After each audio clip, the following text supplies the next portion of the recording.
শ্রী সীতারামচন্দ্রাভ্যাম নমঃ।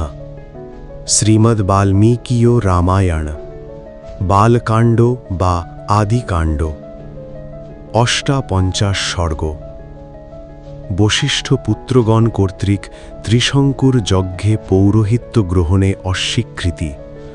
অন্য পুরোহিত অন্বেষণ হেতু গুরুপুত্রগণের কর্তৃক অভিশপ্ত ত্রিশঙ্কুর চণ্ডালত্ব প্রাপ্তি এবং বিশ্বামিত্রের নিকটে শরণাগতি।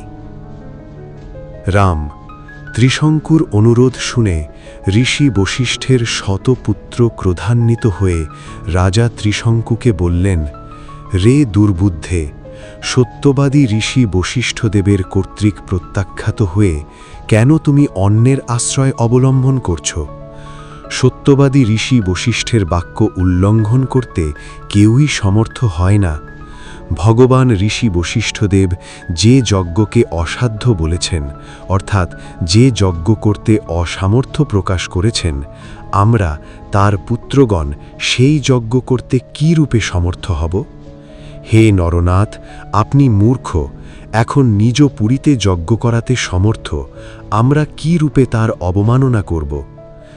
রাজা ত্রিশঙ্কু গুরুপুত্রদের সেই ক্রোধপূর্ণ বাক্য শ্রবণ করে আবার বললেন, হে তপশ্রেষ্ঠগণ, ভগবান বশিষ্ঠদেব এবং গুরুপুত্র আপনারা আমায় প্রত্যাখ্যাত করলেন, অতএব এখন আমি অন্যের আশ্রয়ে যাব, আপনাদের মঙ্গল হোক। ঋষিপুত্ররা ত্রিশঙ্কুর সেই ভয়ঙ্কর অভিসন্ধিমূলক কথা শুনে অত্যন্ত ক্রুদ্ধ হয়ে তাকে অভিশাপ দিলেন, তুমি চণ্ডালত্ব প্রাপ্ত হও। এই বলে সেই মহাত্মারা নিজ নিজ আশ্রমে প্রবেশ করলেন। অনন্তর রাত্রি শেষে অর্থাৎ প্রভাতে রাজা ত্রিশঙ্কু চণ্ডালত্ব প্রাপ্ত হলেন। তার দেহের বর্ণ এবং বস্ত্রের বর্ণ নীল হয়ে গেল। মাথার চুল হল ইতস্তত দীক্ষিপ্ত এবং রুক্ষ।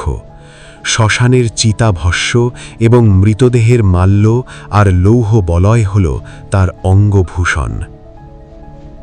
রাম রাজা ত্রিশঙ্কুর চণ্ডাল রূপ দেখে মন্ত্রীরা সকলে এবং সেই মন্ত্রীদের সঙ্গে রাজার পুরবাসীরা সকলে তাকে পরিত্যাগ করে পলায়ন করলেন।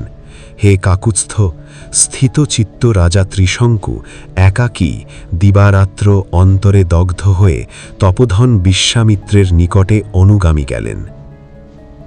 রাম মহামুনি বিশ্বামিত্র বিফল মনোরথ চণ্ডাল রূপী রাজাকে দেখে করুণায় দ্রবীভূত হলেন।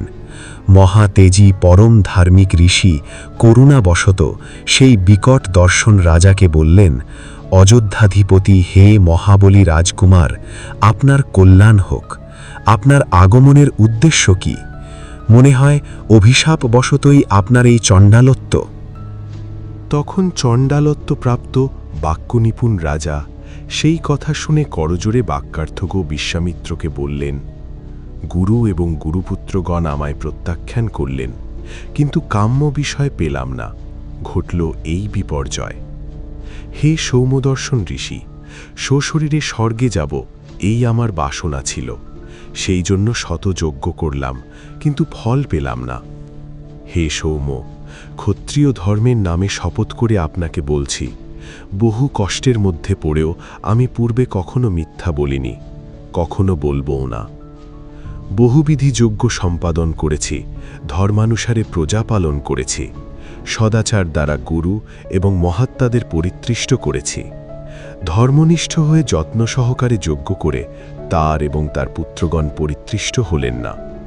হে মুনিপুঙ্গব, ফল লাভের আকাঙ্ক্ষা করায় কিন্তু গুরুগণ, গুরু বশিষ্ঠ, সেই জন্যে আমি মনে করি দৈবই শ্রেষ্ঠ আর পুরুষার্থ নিরর্থক। সকলেই দৈব দ্বারা আক্রান্ত বা দৈবাধীন, দৈবই পরমাশ্রয়। দৈব কর্তৃক পরাভূত আর্ত আমি আপনার অনুগ্রহ প্রার্থী। আপনিই আমার কল্যাণ করতে সমর্থ, আপনার শুভ হোক। আপনাকে ছাড়া আমি অন্য কারোর আশ্রয়ে যাব না, আমার অন্য কোনো গতি নেই। আপনিই পুরুষার্থর দ্বারা দৈবকে নিবারিত করতে সক্ষম। মহর্ষি বাল্মীকি বিরচিত আদিকাব্য রামায়ণের আদিকাণ্ডে অষ্টপঞ্চাশ সর্গ সমাপ্ত। নমস্কার।